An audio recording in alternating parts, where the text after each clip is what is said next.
Kodanikujulgus ei ole sugugi mitte kangelase mängimine, see on julgus märgata ja julgus sekkuda. Täna sai kodanikujulguse aumärgi 4 inimest, kelle teod päästsid kellegi elu. Koduaknast välja vaadates mina nägin, et vanem härra kõndis ja 2 noort ründasid teda. Tegin kohe akna lahti, ma küsisin, et mis toimub ja noormehed jooksid selle peale ära.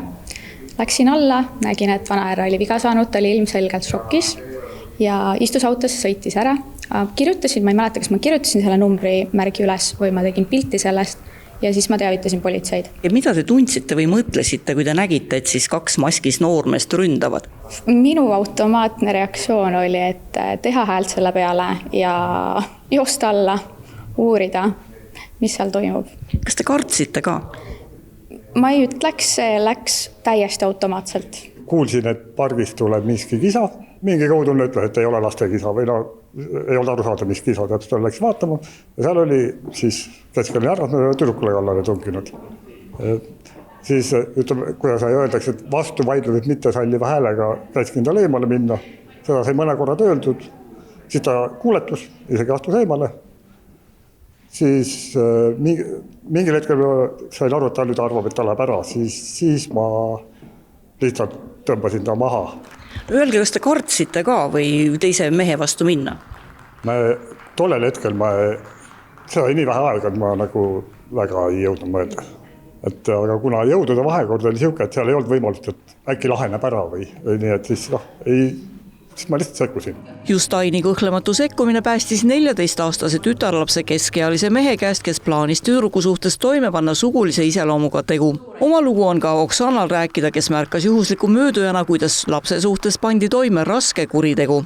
Ma arvan kõigepealt, ma olen ema ise ja kui ma näen, et lastele on vaja abi, siis iga ema jookseb ja ta ei mõtle, kas see on raske, kas on vaja või kas ei ole vaja.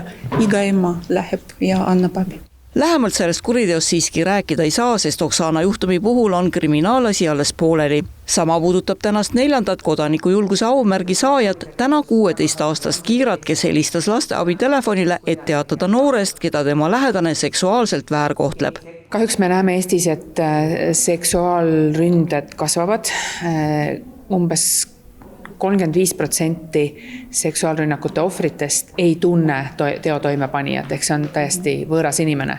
Ka siin olid juhtumid, kus tegelikult tänaval rünnati last siis eesmärgiga ta vägistada või siis kus anti teada tegelikult laste vägistamisest. Ehk et see seksuaalkuritegevuse kasv, ma väga loodan inimesena, et äkki see tuleb ikka sellest, et rohkem antakse teada, aga teisest küljest ei saa ka välistada, et see kuritegevus ka tõesti ise on tõusuteel.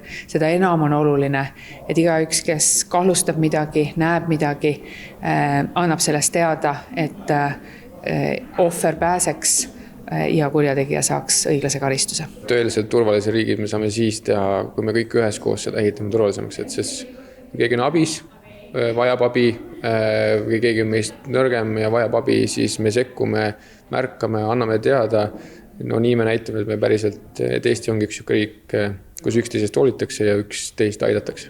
No kui palju üldse kodanikke on, mis jõuab siis võib-olla ka politsei kõrvu, kes tõepoolest siis annavad oma panuse sellesse, et meil kõigil oleks siin turvalisem elada? Neid kodanike inimesi Eestis on palju, aga võiks olla veel ja veel rohkem. Kas või need samad head eestlased, kes täna said kodanikujulguse aumärgi, siis nemad on aidanud ühte inimest, vähemalt ühte inimest, päästnud vähemalt ühe inimese ja mis võiks olla parem, kui igal ühel meist on keegi, keda me oleme aidanud või keegi, keda me oleme päästnud.